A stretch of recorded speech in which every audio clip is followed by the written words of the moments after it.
একটা সময় ছিল যখন মানুষ কাউকে বিশ্বাস করত তার চরিত্র দেখে, কিন্তু আজ মানুষ কাউকে বিশ্বাস করে তার ফলোয়ার্স দেখে।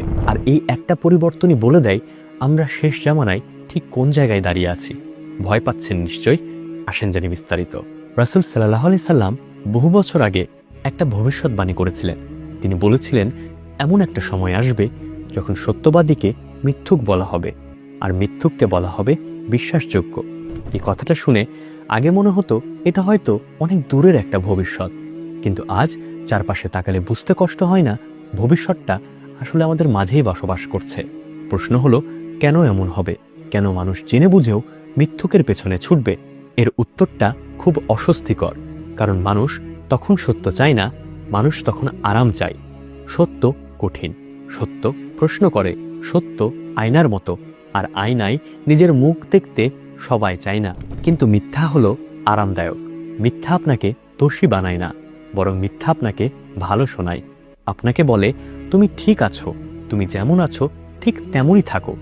এজন্যই শেষ জামানায় সেই মানুষটাই সবচেয়ে বেশি গ্রহণযোগ্য হবে যে মানুষের নফসকে খুশি রাখবে।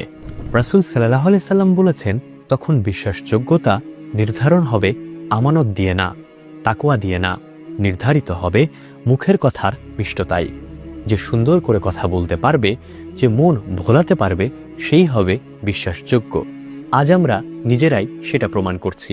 কেউ সত্য কথা বললে আমরা বলি লোকটা নেগেটিভ, কেউ আয়না দেখালে আমরা বলি এত জাজমেন্টাল কেন, আর যে আমাদের ভুলগুলোকে সুন্দর করে সাজিয়ে দেয় তাকে আমরা বলি লোকটা খুব পজিটিভ। শেষ জামানায় সত্য মরে না, সত্য একা হয়ে যায়, আর মিথ্যা তখন দল বেঁধে চলে। এই কারণেই রাসূল সাল্লাল্লাহু আলাইহি সাল্লাম বলেছেন, সেই সময় মিথ্যুককে বলা হবে রুয়াইবিদা, অর্থাৎ তুচ্ছ অযোগ্য মানুষ। কিন্তু সমাজের সবচেয়ে বড় কথা বলার জায়গায় সে বসে থাকবে, কারণ মানুষ যোগ্যতা খোঁজে না, মানুষ খোঁজে এমন কাউকে যে তাদের বিরক্ত করবে না। আর এখানেই তো সবচেয়ে ভয়ঙ্কর বিষয় লুকিয়ে আছে।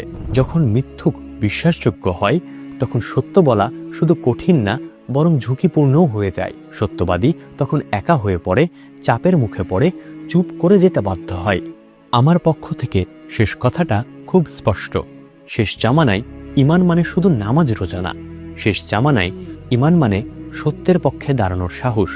যখন মিথ্যুকদের কণ্ঠ সবচেয়ে জোরে শোনা যাবে, তখন যদি আপনি সত্যের পক্ষে চুপ করে থাকেন, তাহলে আপনি শুধু নীরব নন, বরং আপনি হার মেনে নিয়েছেন। বিশ্বাসযোগ্য হওয়ার মানে ভাইরাল হওয়া না, বিশ্বাসযোগ্য হওয়ার মানে আল্লাহর কাছে গ্রহণযোগ্য হওয়া। আর শেষ জামানায় এই দুইটা কখনোই এক জিনিস